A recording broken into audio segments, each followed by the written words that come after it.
ఓం నమో నారాయణాయ. భక్తులందరికీ శుభోదయం. మనం భాగవతం తెలుసుకుంటున్నాం కదా. ఆ సందర్భంగా నిన్న 4వ అధ్యాయంలో కొంతవరకు తెలుసుకున్నాము. దాని తర్వాత బ్రాహ్మణుడు ఆ పండును తీసుకుని వచ్చి భార్యకు ఇచ్చి సన్యాసి చెప్పిన మాటలు అన్నీ చెప్పాడు. తర్వాత తన ధన సంపాదన కోసం బయటకు వెళ్ళాడు. భర్త మాటలు విన్న ఆమెకు కోపం వచ్చింది, దుఃఖం కూడా వచ్చింది. ఆ పండును ఎదురుగా పెట్టుకొని తన అంతరంగిక స్నేహితురాలతో ఇలా అంది, చూడవే, నేను ఈ పండు తినాలట, ఒంటిపూట భోజనం చేయాలట, అందరి పట్ల దయ కలిగి ఉండాలట. ఇవన్నీ నాకు సాధ్యమేనా? పైగా పండు తింటే గర్భం వస్తుంది, పొట్ట పెరుగుతుంది, అసహ్యంగా అవుతాను, ఏమీ తినడానికి వీలు లేదు, ఒంట్లో నీరసం రాదా? ఇంట్లో పనులన్నీ ఎవరు చేస్తారు? నా మొగుడు చేస్తాడా? ఒకవేళ మా ఇంట్లో దొంగలు పడ్డారనుకో, అంత పొట్ట వేసుకొని నేను ఎలా పరిగెడతాను? ఎంతకు ప్రసవం కాకపోతే ఎలాగా? నా గతి ఏమిటి? ప్రసవం జరిగేటప్పుడు బిడ్డ అడ్డం తిరిగితే నేను చస్తాను కదా. పైగా ప్రసవం అంటే మాటల ఎంత బాధ, నొప్పులు పడాలి. నేనా చాలా సుకుమారంగా పెరిగాను, ఇన్ని బాధలు తట్టుకోగలనా? ఇదంతా ఒక ఎత్తు. మా ఆడపడుచు ఒట్టి దొంగ. నేను పురిటిలో ఉంటే ఆమె వచ్చి ఇంట్లో ఉన్నవి అన్నీ దోచుకొని పోతుంది. అప్పుడు నా గతేంటి? అది సరే, నాకు బిడ్డ పుట్టింది, దాని ఆలన పాలన చూడాలా, పెంచాలా, పెద్ద చేయాలా? అది ఎంత కష్టం. ఇదంతా అవసరం అంటావా? ఇన్ని బాధలు పడే కంటే పిల్లలు లేకపోవటమే ఉత్తమం కదా. మొగుడు లేని పెళ్ళాం, పిల్లలు లేని ఇల్లాలు జీవితంలో సుఖపడతారు అని నా అభిప్రాయం. ఏమంటావు అని అడిగింది. ఈమె కుతకానికి ఆ స్నేహితురాలు ఆశ్చర్యపోయింది. ఏమీ అనలేక తల ఊపింది. వెంటనే ఆ బ్రాహ్మణ స్త్రీ సన్యాసి ఇచ్చిన ఆ పండును తన ఇంట్లో ఉన్న గోవుకు పెట్టింది. గోవు ఆ ఫలమును తృప్తిగా ఆరగించింది. భర్త ఇంటికి వచ్చాడు. పండు తిన్నావా అని అడిగాడు. ఓ తిన్నాను అని సమాధానం చెప్పింది. ఆ బ్రాహ్మణ వనిత అప్పటికి సర్ది చెప్పింది, కానీ తనకు గర్భం ఎలా వస్తుంది, ఎలా బిడ్డను ప్రసవిస్తుంది, దీనికి మార్గం ఏమిటి అని ఆలోచించసాగింది. ఇంతలో ఆమె అక్కగారు వాళ్ళ ఇంటికి వచ్చింది. బ్రాహ్మణ స్త్రీ తన అక్కగారికి జరిగిన వృత్తాంతం అంతా పూసగుచ్చినట్టు వివరంగా చెప్పింది. మంచి ఉపాయం చెప్పమని అడిగింది. అప్పటికే ఆమె అక్కగారు గర్భవతి. ఆ అక్కగారు ఆమెతో ఇలా అంది, ఇప్పటికే నాకు వల్లమాలిన సంతానం, మరలా గర్భం, ఇంకా నేను ఈ సంతానాన్ని పెంచలేను. నాకు బిడ్డ పుట్టగానే నీకు ఇస్తాను, నీకే పుట్టింది అని నీ భర్తకు చెప్పి ఆ బిడ్డను నీవు పెంచుకో. నాకు ప్రసవం అయి బిడ్డ పుట్టే వరకు నీవు గర్భవతిగా నటించు అని ఉపాయం చెప్పింది. ఇప్పుడు ఆ బ్రాహ్మణ స్త్రీకి ఒక సందేహం కలిగింది.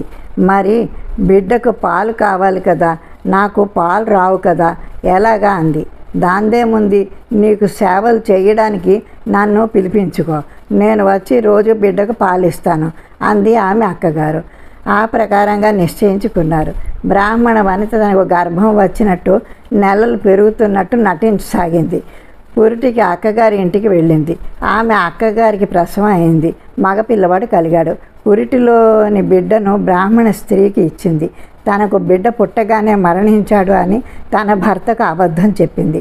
బ్రాహ్మణ స్త్రీ ఆ బిడ్డను భర్తకు చూపించి తనకు కలిగిన బిడ్డ అని చెప్పింది. ఆ బ్రాహ్మణుడు నమ్మాడు. కుమారుడికి జాతక కర్మలు జరిపించాడు. మంగళ వాద్యాలు మోగాయి. లేక కలిగిన బిడ్డకు ఘనంగా దాన ధర్మాలు చేశాడు.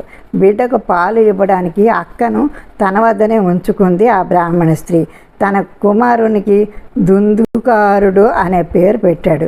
ఇది అలా ఉండగా సన్యాసి ఇచ్చిన పండు తిన్న గోవు కూడా ఈనింది. కానీ గోవుకు మగబిడ్డ పుట్టింది. జంతువుకు మనిషి పుట్టడం చూసి అంతా ఆశ్చర్యపోయారు. అన్ని మానవ అవయవాలు ఉన్నాయి, కానీ చెవులు మాత్రం ఆవు చెవులు. కాబట్టి గోవుకు పుట్టిన ఆ బాలునికి గోకర్ణుడు అని పేరు పెట్టారు.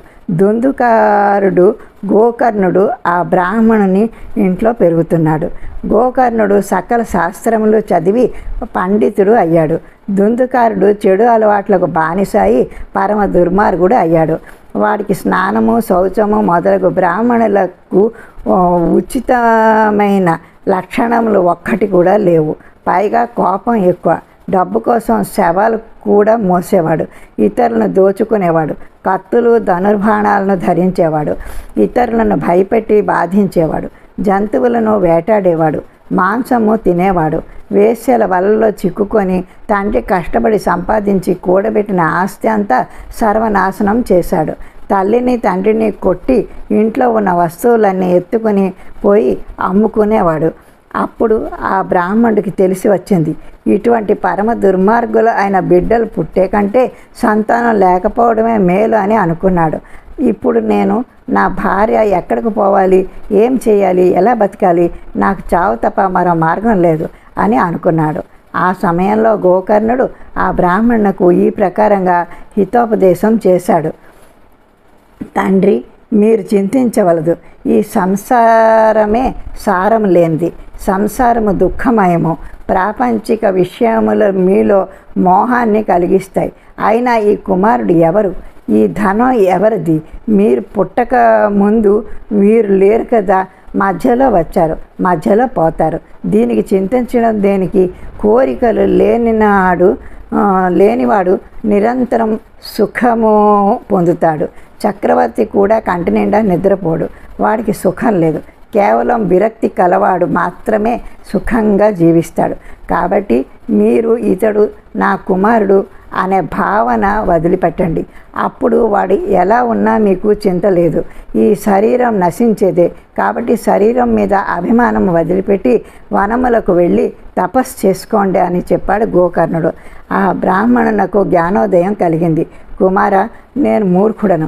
సన్యాసి మాటలు వినకుండా ఈ సంసార బంధనంలో చిక్కుకున్నాను. ఇదంతా నా పూర్వజన్మ కర్మఫలము. నీవు చెప్పినట్టు నేను అడవులకు వెళ్తాను. అక్కడ ఏం చేయాలో చెప్పు అని అడిగాడు. అప్పుడు గోకర్ణుడు ఇలా అన్నాడు, తండ్రి, ఈ శరీరము ఎముకలు, మాంసము, చర్మము మొదలగు వాటితో నిండి ఉంది. ఈ శరీరము నాది అనే భావన విడిచిపెట్టు. ఈ శరీరమే నీది కానప్పుడు దీనికి సంబంధించిన భార్య బిడ్డలు నీ వారు ఎలా అవుతారు? కాబట్టి ఎవరు శాశ్వతం కారు. అన్నింటికంటే భాగవత ధర్మమే పరమధర్మము.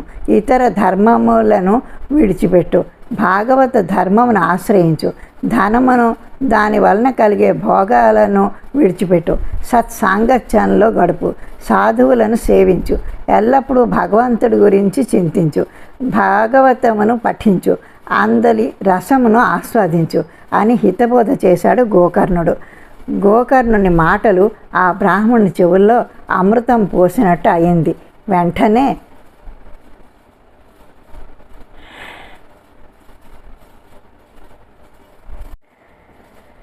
భార్యను, కుమారుని వదిలి అరణ్యములకు వెళ్ళాడు. అక్కడ కుటీరము నిర్మించుకొని భగవంతుని సేవలో కాలం గడపసాగాడు.